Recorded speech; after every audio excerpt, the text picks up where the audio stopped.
Was machen Sie in meinem Wagen? Wir müssen wieder zusammenarbeiten. Ich könnte das Gremium dazu bringen, die 50% an LCL zu verkaufen. Ich könnte sie Ihnen zuschieben. Damit wären Sie mit Tanja auf Augenhöhe. Ihre Anzeige nehmen wir auf der Wache auf. Welche Anzeige? Danke. Sieht so aus, als ob Tristan im Stau stehen würde. Mhm. Woher kennst du denn Olli? Machst du Witze? Das ist vielleicht mein Halbbruder. Bleib sitzen. Du fährst doch gar nicht rein nach Düsseldorf. Da, wo ich hinfahre, ist auch Olli. Tristan, da bist du ja endlich. Ich dachte schon, du verschließt deine eigene Hochzeit. Es tut mir so unendlich leid. Was? Ich kann dich nicht heiraten.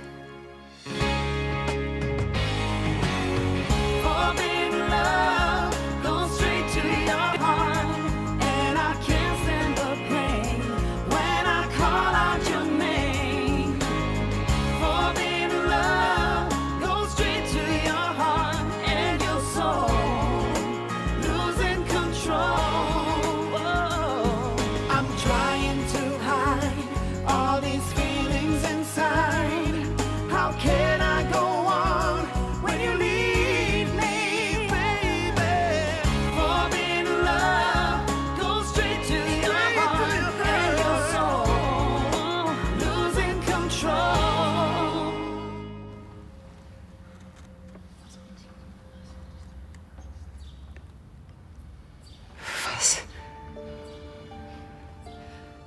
Es tut mir leid.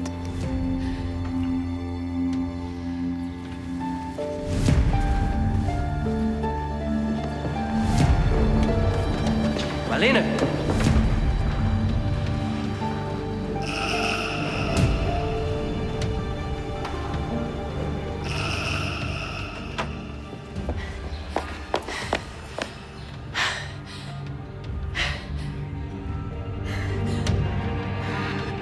Marlene, warte. Mama, bring mich hier weg, bitte. Was ist denn los?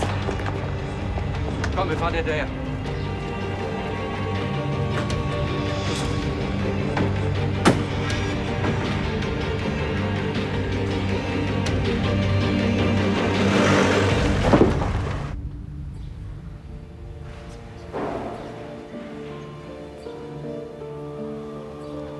Tristan, kann ich irgendwas tun?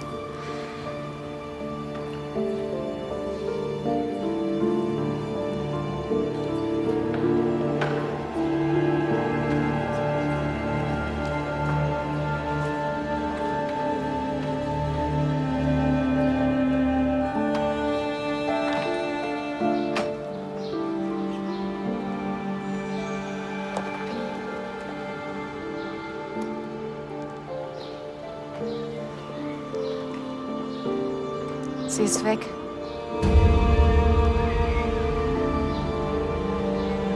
Tristan? Du solltest besser das Gleiche tun. Komm. Komm. Ich fahre. Sag doch, wo willst du hin? Wer ist das? Ich habe keine Ahnung, wer das ist.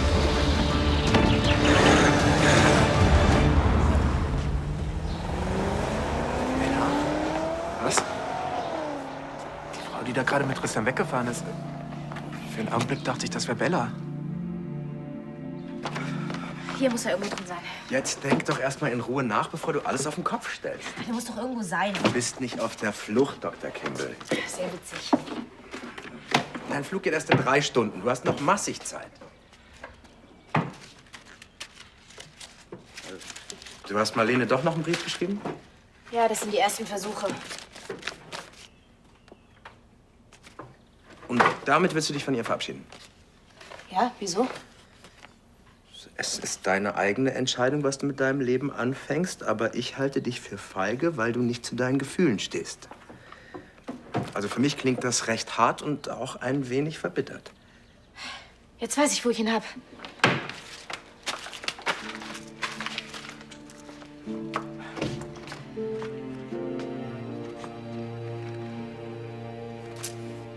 Ja, du hast recht. So kann ich nicht gehen.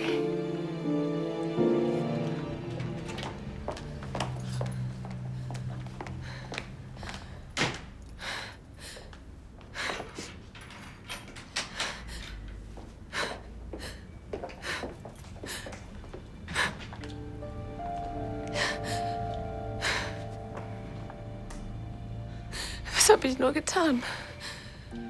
Mal sagen, du hast gerade deine eigene Hochzeit abgeblasen. Ich mache uns mal einen Tee.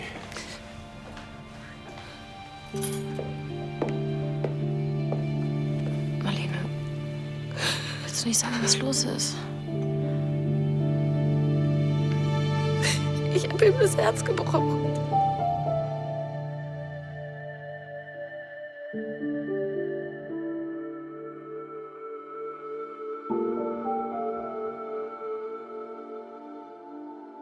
Joe, Sie machen zwei.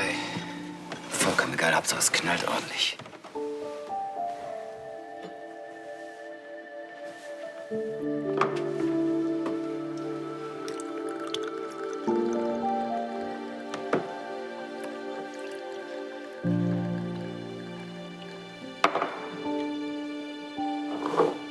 Habt ihr gesehen, wie er mich angeguckt hat? Wie konnte ich ihm das nur antun? Weil du tief in dir spürst, dass du zu jemand anderem gehörst.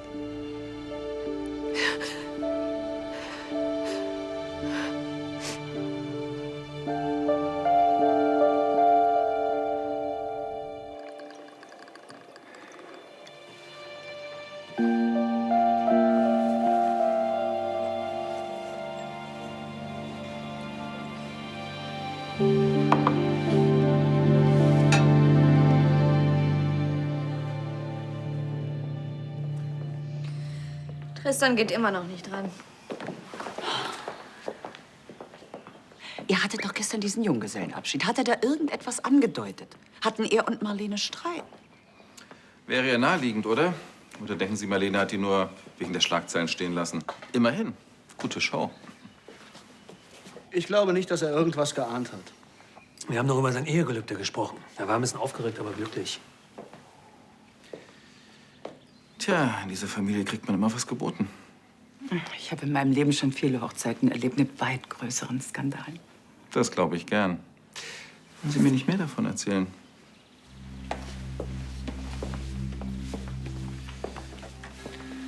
Tanja, hast du Marlene erreicht? Ihr Handy ist ausgeschaltet. Hat sie dir gegenüber mal was angedeutet? Nein, nichts.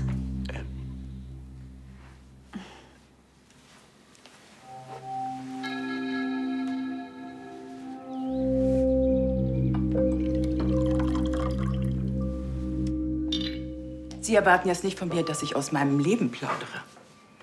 Sie wissen, was mich wirklich interessiert. Ich habe mich noch nicht entschieden. Ich bitte Sie, was gibt's da zu entscheiden? Ich biete Ihnen 50% von LCL. Genauso viel wie Tanja hat. Was, wenn jemand dahinter kommt, dass die Krise nur fingiert ist? Es wird niemand dahinter kommen. Mein Plan wird funktionieren. Ich bin dahinter gekommen. Und ich könnte Ihre Familie informieren. Das stimmt. Aber das wäre nicht besonders schlau. Meine Familie wird Ihnen wohl kaum ein so gutes Angebot machen, wie ich das tue. Die wollen Sie loswerden, noch lieber als mich. In dem Fall bin ich wohl eindeutig der bessere Verbündete. Sie wollen, dass ich Tanja wieder zu meiner Konkurrentin mache? Dieser alberne Friedenspakt, den Sie geschlossen haben. Ja, ich meine, das würde ja alles Sinn machen, wenn Sie Tanja dadurch gleichgestellt werden. Aber das sind Sie nicht. Tanja gehören 50% der Firma und Ihnen gehört nichts. Sie wird Ihnen bei LCL immer überlegen sein und sie wird es Sie spüren lassen. Also, mein Angebot steht bis heute Abend.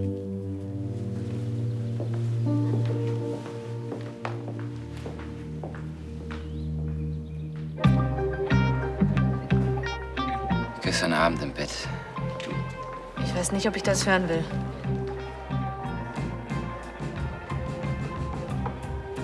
Ich habe ihr gesagt, wie sehr ich sie liebe und warum ich sie heiraten will. Mein ganzes beschissenes Ehegelübde.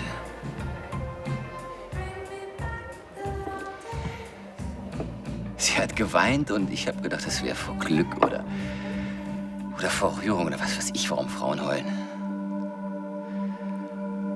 Und dabei hat sie schon die ganze Zeit gewusst, dass sie mir heute das Herz rausreißen wird. Ich wollte es mir schon gestern Abend sagen, aber ich konnte nicht. Wäre vielleicht besser gewesen. habe mich einfach nicht getraut. Er hat mir gesagt, wie viel ich ihm bedeute und wie viel es ihm bedeutet, mich zu heiraten. Ich meine, was hätte ich denn tun sollen? Marlene, ich hab dich ja echt lieb, aber das fragst du gerade nicht im Ernst. Wir kriegen das schon wieder in Ordnung. Wir müssen alles wieder in Ordnung bekommen.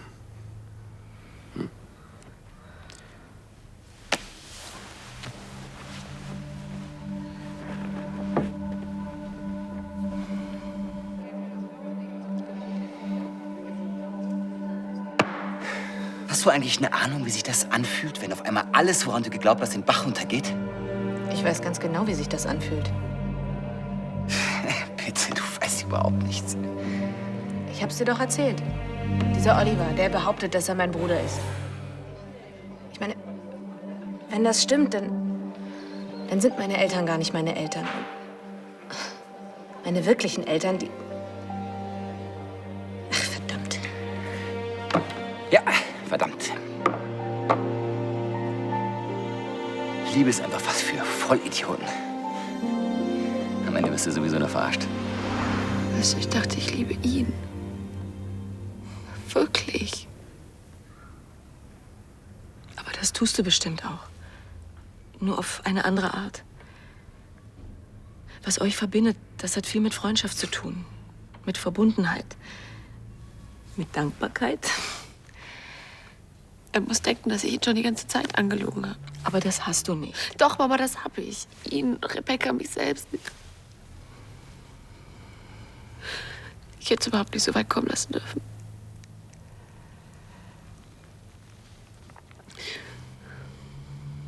Ich muss mit ihm reden, sofort. Nein, Marlene, ich glaube nicht, dass das jetzt so eine gute Idee ist. Ich muss ehrlich zu ihm sein. Zumindest das bin ich ihm schuldig. Hat deine Verlobte dich betrogen? Genau. Und weißt du auch mit wem? Mit meiner eigenen Schwester. Und ich wette, sie ist jetzt gerade bei ihr. Wo willst du hin? Zu ihr. Sie soll mir die Wahrheit ins Gesicht sagen. Du fährst nirgendwo mehr hin. Stimmt, du fährst.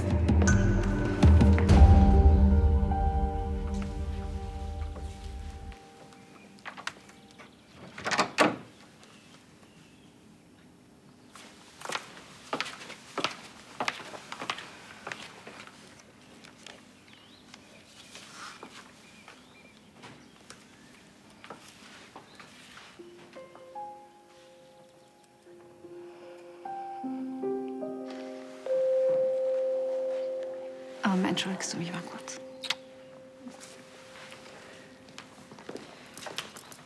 Clarissa, kann ich dich mal kurz sprechen? Also? Also was?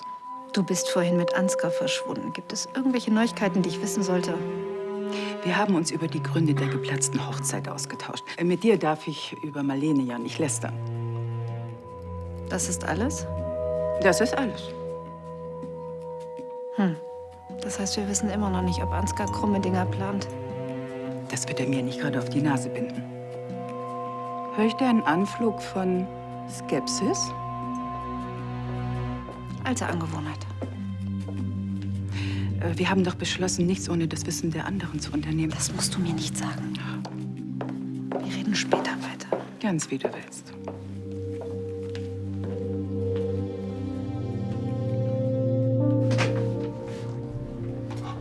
Ich habe mir schon gedacht, dass Sie kommen. Ist sie hier? Marlene? Sie ist nicht hier. Dann haben Sie bestimmt nichts dagegen, wenn ich mich selbst davon überzeuge. Glauben Sie uns, Marlene ist wirklich nicht da. Wir sollten jetzt wirklich vorankommen. Erst, wenn ich mit ihr gesprochen habe. Bei allem Verständnis für Ihre Situation, aber das macht die Sache doch jetzt auch nicht besser. Sie haben doch davon gewusst, oder? Ihr habt doch alle gewusst, dass sie mir was vormacht. Niemand hat es gewusst.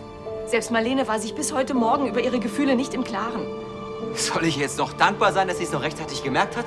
Entschuldige, aber Mama, lass mich los! wir sollten jetzt wirklich fahren. Glaub mir, eines Tages wirst du mir dafür dankbar sein. Ach ja? Ja.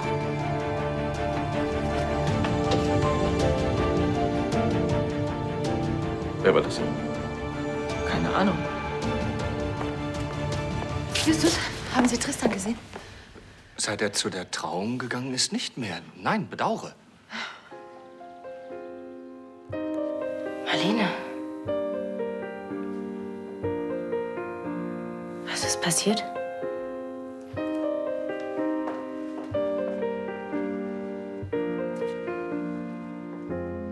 Wenn Träume wirklich sind,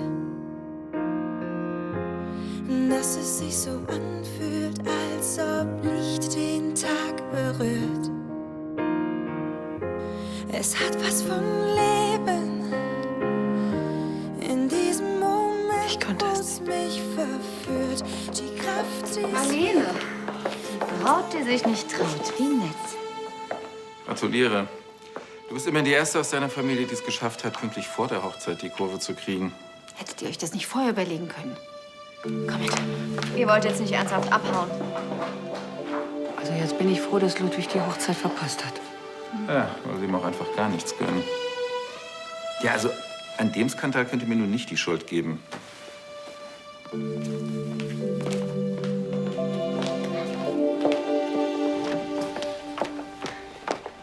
So.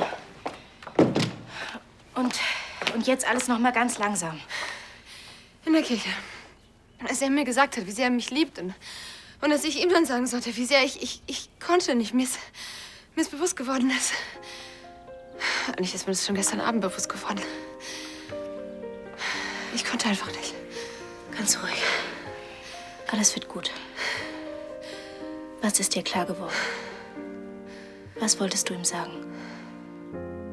Wenn Träume wirklich sind,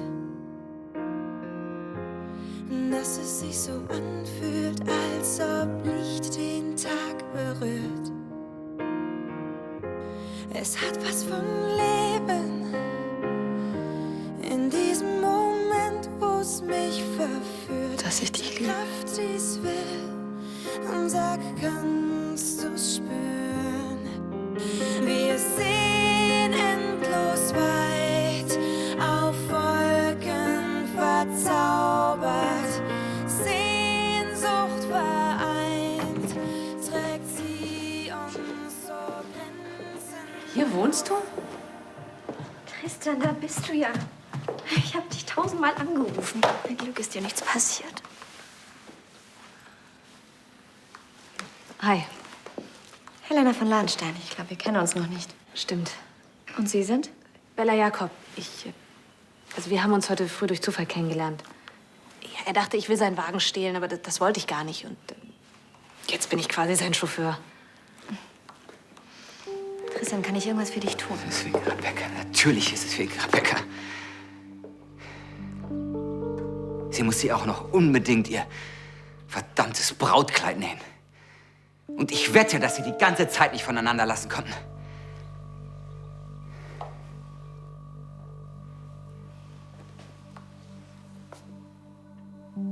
Ist sie auf Königsbrunn? Rebecca, ist sie hier? Tristan, du solltest jetzt besser nicht zu. Warum? Weil Marlene bei ihr ist? Bitte, tu dir das jetzt nicht an. Tristan!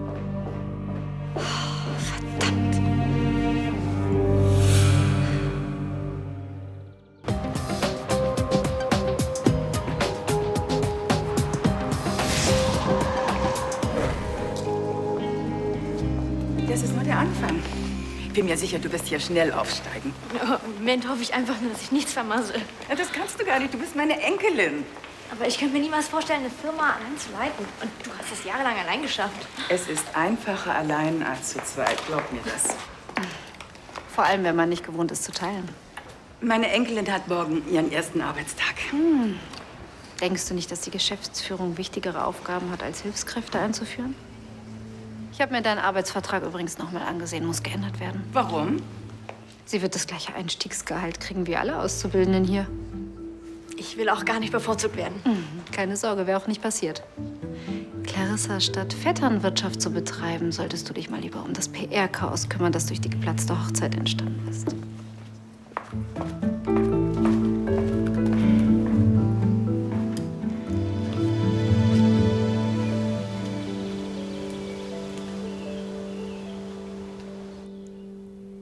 Ich wünschte nur, ich hätte den Mut gehabt, mir das alles früher einzugestehen. Angst, dass ich das nie wieder gut machen kann. Sag das nicht. Ich habe mir so lange was vorgemacht. Und dir. Und Tristan auch. Das war ja klar. Es ist nicht so, wie du denkst. Das wird ja immer besser hier. Marlene war einfach nur ehrlich. Was dann ist eigentlich alles geklärt, oder? Tristan, bitte. Ich will einfach nur eine einzige Sache von dir wissen. Hast du mich jemals überhaupt geliebt? Ja, ich habe dich geliebt, aber einfach nicht genug.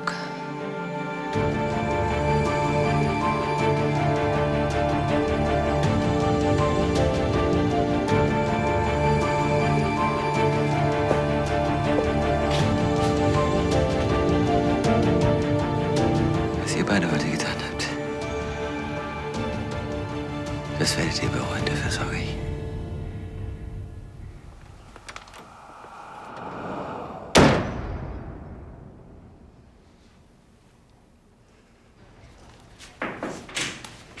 Kannst du mir mal sagen, was das vorhin sollte? Was genau meinst du? Ich entscheide selbst, unter welchen Konditionen ich meine Mitarbeiter einstelle. Es geht um deine Enkelin. Du hast mich vor ihr bloßgestellt. Dann überschreite doch nicht ständig deine Kompetenzen. Erwartest du etwa, dass ich jede kleine Personalentscheidung mit dir abspreche? Ja. Vor allem, wenn es darum geht, dass du dir eine interne Lobby mit deiner Familie aufbauen willst. Du glaubst doch nicht im Ernst, dass ich meine Enkelin auf dich ansetze, nach allem, was geschehen ist. Ehrlich gesagt, ich weiß es nicht. Mich irritieren deine jüngsten Alleingänge etwas. Du lässt Leonies Vertrag ändern. Ich muss dich nicht daran erinnern, dass ich mit meinen 50% am längeren Hebel sitze. Ne? Du musst mich an gar nichts erinnern. Schön, dann ist ja alles gesagt.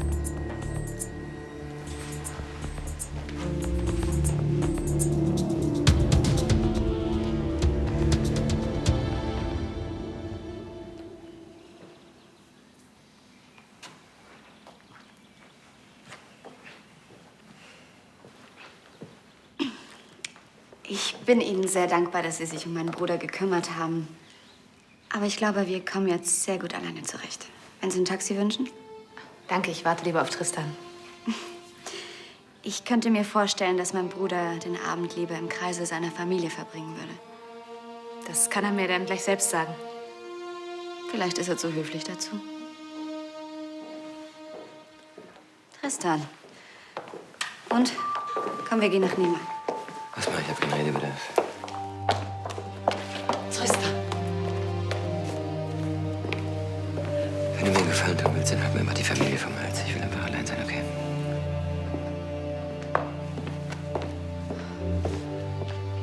Sollte jetzt wirklich nicht allein sein. Am besten, ich gehe mal zu ihm. Hallo? Wer sind Sie denn? Sie haben sich noch gar nicht bei mir vorgestellt. Bella, keine Sorge, ich gehöre nicht zur Familie.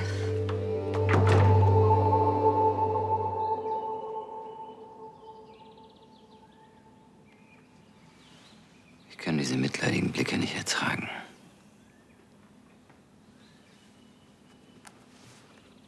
Verstehe ich.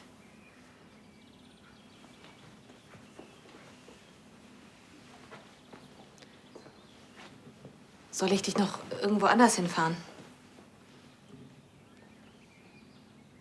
Warum?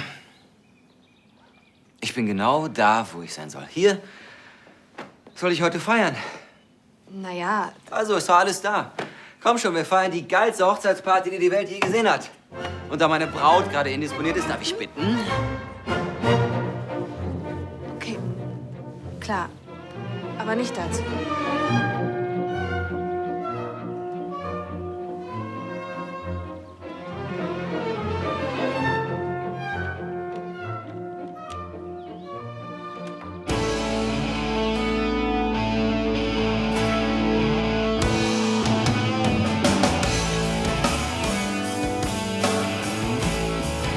Schon besser, oder?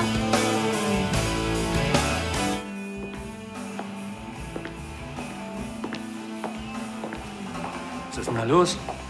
Tristan ist zurück. Mit dieser Frau, mit der er vor der Kirche weggefahren ist. Was machen die da drin?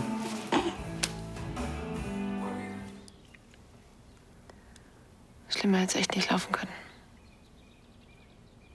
Er ist verletzt. Ist doch klar. Aber er glaubt auch, dass ich ihn von Anfang an absichtlich belogen habe. Ich muss unbedingt mit ihm reden. Deshalb bin ich auch gekommen. Willst du, dass ich mit ihm rede? Nee, ich glaube, das ist keine gute Idee. Am liebsten würde ich mich jetzt mit dir verkriechen. Wir stehen das zusammen durch.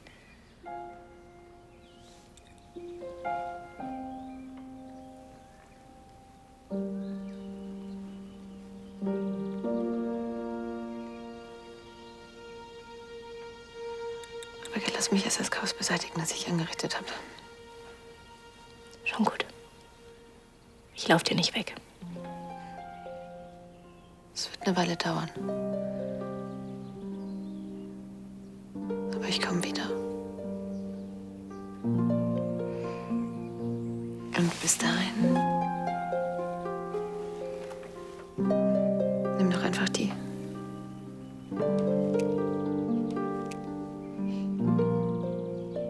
Danke.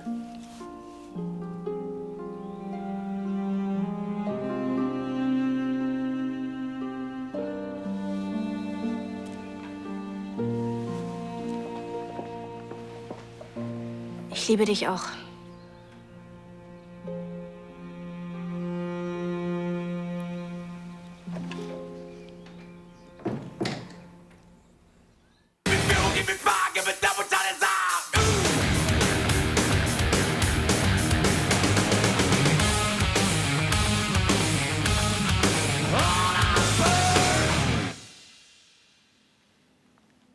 Ja, ich würde sagen, das ist jetzt unser Lied.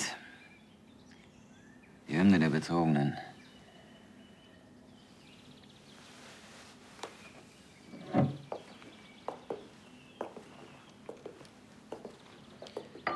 Ich kann mir gar nicht vorstellen, dass Olle wirklich dein Bruder sein soll. Wieso? Erstens siehst du besser aus als er und zweitens hört er nur diesen sauber produzierten Hausmist. Wenn, dann sind wir sicherlich ziemlich unterschiedlich aufgewachsen. Du siehst trotzdem besser aus. Geschlossene Gesellschaft. Tristan? Ich bin's. Können wir reden? Bitte, ich würde wahnsinnig gerne versuchen, dir alles zu erklären. Weißt du, ich wollte das eigentlich gestern Abend schon machen, aber ich konnte nicht.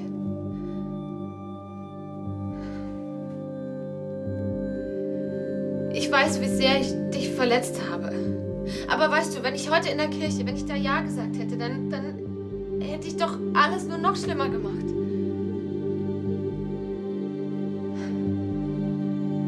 Tristan! Verschwinde! Das kannst du doch so gut. Hau ab!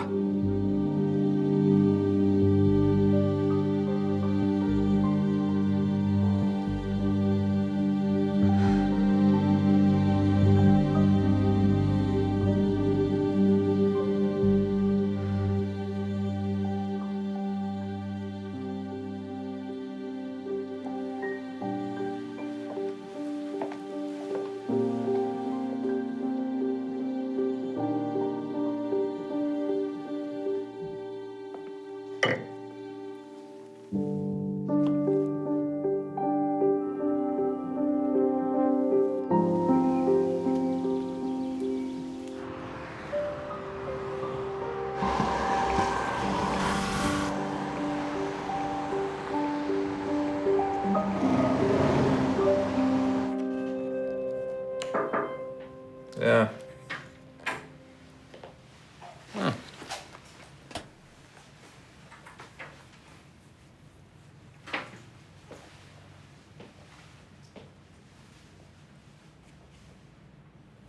Sie haben sich entschieden? Ich weiß, Sie haben die Krise der Bank nur inszeniert, um das Gremium zu zerschlagen. Aber das behalte ich für mich. Und dafür bekomme ich 50% der Anteile der Firma. Das ist das Angebot.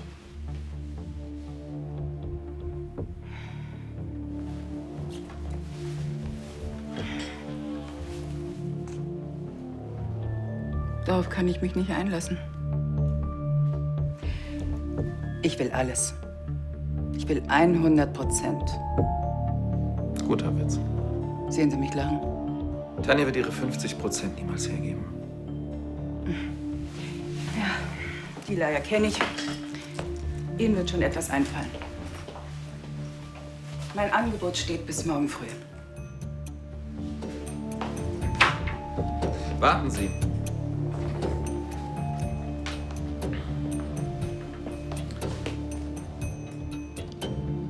Sie können die Antwort jetzt schon haben.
Zeit, die Hochzeitstorte anzustechen. Was meinst du?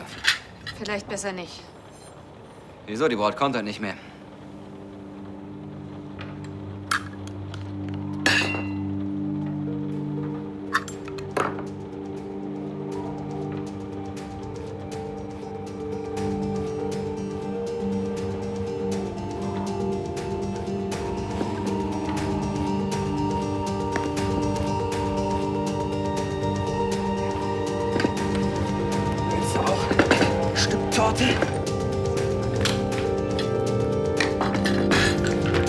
Ja, ich möchte ein Stück. Dann bedien dich selbst.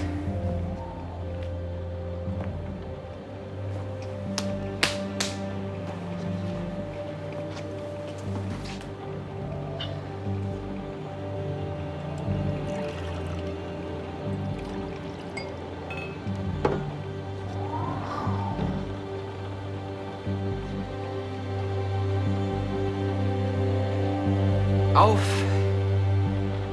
diesen besonders denkwürdigen Tag. Darauf, dass es immer irgendwie weitergeht. Soll das heißen, irgendwann lachen wir beide darüber? Das habe ich nicht gemeint.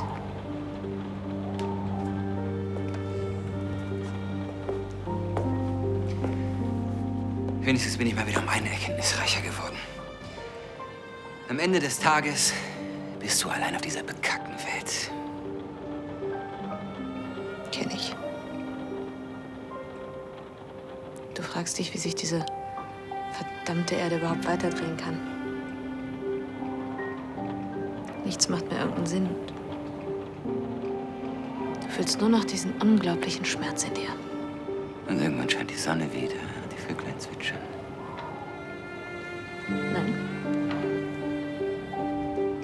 Der Schmerz wird dumpfer und ein Teil von dir, aber ganz weg geht er nie. Ist so, ich weiß das.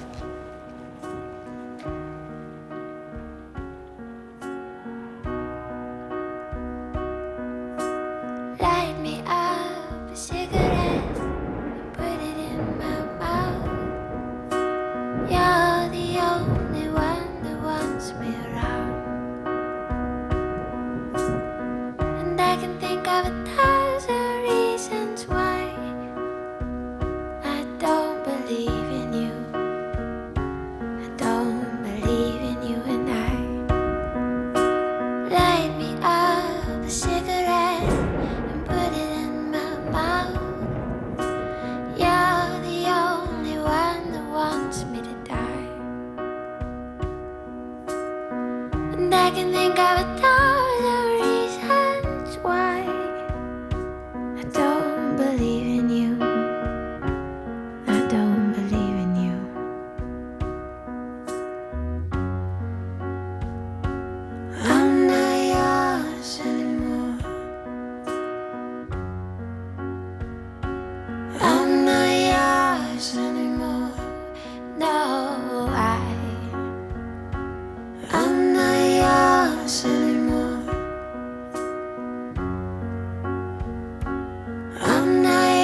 Hast du schon mal jemanden geliebt?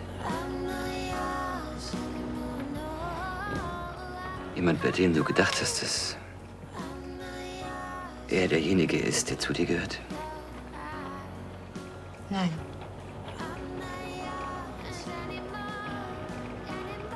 So jemanden kannst du nicht einfach suchen.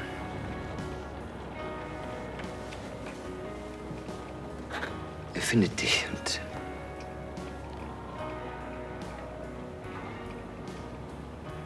auf einmal ergibt alles im Leben Sinn.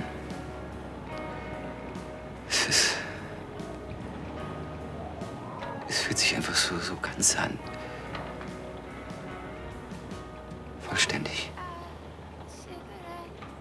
Alles ist auf einmal irgendwie möglich. Alles steht dir offen und es gibt einfach nichts, was dich irgendwie aufhalten kann.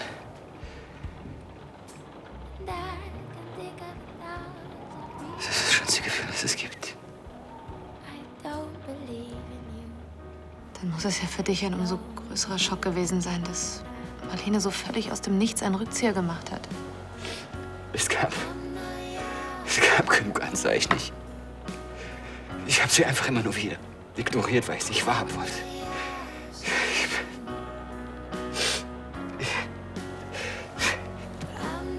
Ich bin so ein gottverdammter Vollidiot.